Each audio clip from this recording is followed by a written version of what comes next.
Ito sa mga maagang lalabas ngayon para sa kanilang last minute pangregalo sa kanilang mga inaanak. Ba, may oras pa para humabol.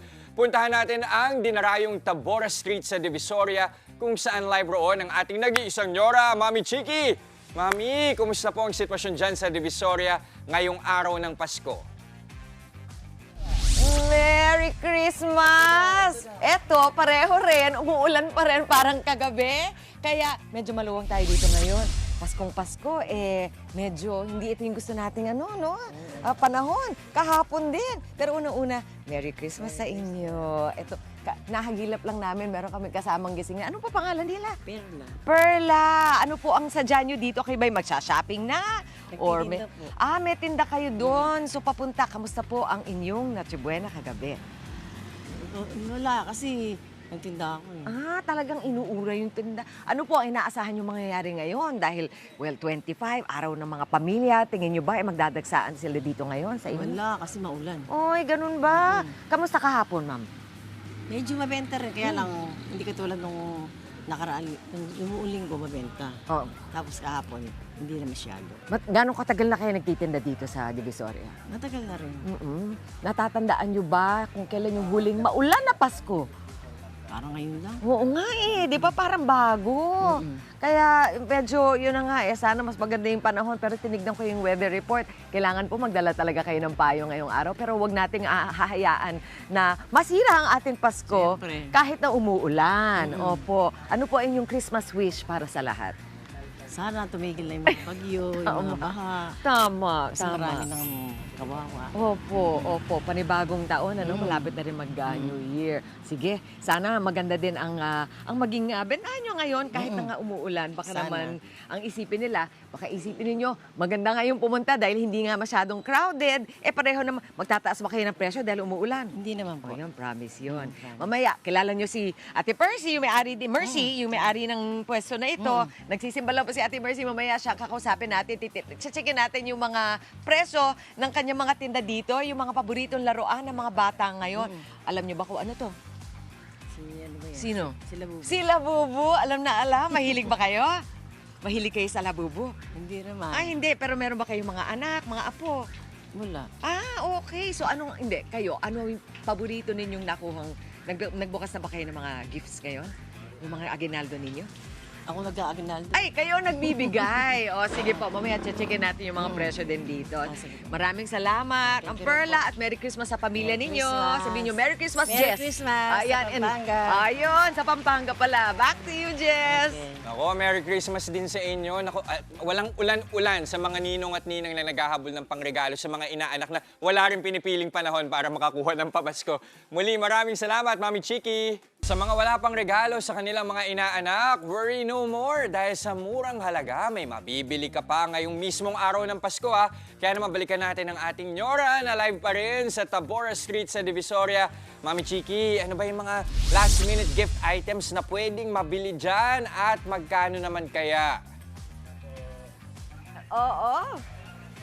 Alam mo, Jess, na-inspire ako dun sa inyong reindeer pops, Kung pwedeng 20 pesos yon, meron ding mga nabibili dito na mga tagta 20, 25 pesos na laruan at pangregalo ngayong Pasko. Eto, tinan mo, meron mga dito sa pwesto ni Edwin Legaspi na matagal na dito. Merry Christmas, Sir Edwin! Opo, ano po ang pinagmamalaki nyo dito? Ang presyo ng inyong mga bilihin? Ayan, nakalimutan pa. Eto, di ba? 25. Hindi, paano niya makakalimutan? Lahat ng mabibili dito, magkano, sir? 25 pesos lang. Ayun, ninervyos lang kasi first time niyo ba sa TV? Kayo naman, kanina pa natin kahit ano po rito, 25 pesos. Eto po, alam nyo, dati, mga 5 years ago, nasa 20 pesos per. 5 pesos lang ang tinaas ng kanilang tinda. Simula nung ilang taon na yun? Nakaraan. Kahit mga pandemic time, 20 pesos. So, kahit kung pambabae, pwede yung mga luto-luto. Kung gusto niyo yung panlalaki, ito yung mga kotse-kotse, meron pa mga robot. Ano pa? Ito, talagang sumasabay sa uso. Ito si Edwin, yung mga labubo na bubbles. Ito, bet ko, kasi unisex, pwede kahit kanino, di ba? Tama po ba? Okay. Kamusta pa yung kahapon? Kamusta ang benta kahapon? Okay lang po, kaya lang umuulan eh. Oo nga Ano po yung naasahan natin ngayong araw na to? Wala na siguro. Ah? Sana dumami pa. Sana po. Okay. Para makabawi man lang. Para makabawi. Yun nga ang balita ko is medyo hindi ito yung magandang taon para sa mga vendors dito sa Divisoria. Itatanong ko yung pinsan ninyo, katabi ninyo. Nandito si Ma'am Mercy na kanina po nakisilong kami dito sa inyo. Ma'am Mercy, Merry Christmas! Kayo po ay matagal na dito, 14 years na, hindi po ba? Tapos, syempre, tingnan nyo naman, ito, siya rin ang kakausapin natin tungkol sa malapit na Nazareno. Siya po ay nanggaling sa Quiapo. Ano po ang pinagdasal nyo this year? Sana po maging maayos na rin po yung negosyo dahil talaga pong halos walang gaanong binebenta. Lalo-lalo na po yung mga maliliit na negosyante dito sa Divisoria. Opo. Kawawa po talaga sila. Nako, pero pagdating po sa mga presyo, napapanatili ninyong affordable pa rin. Hindi nyo Opo. naman tinataas.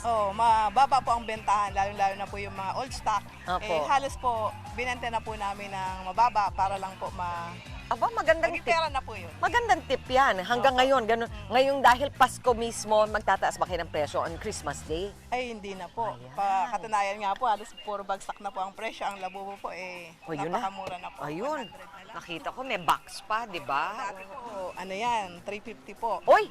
Wow, ang laki naman ng binaba. Oo, 100. Labubo kay Ma'am Mercy, hanapin niyo yan.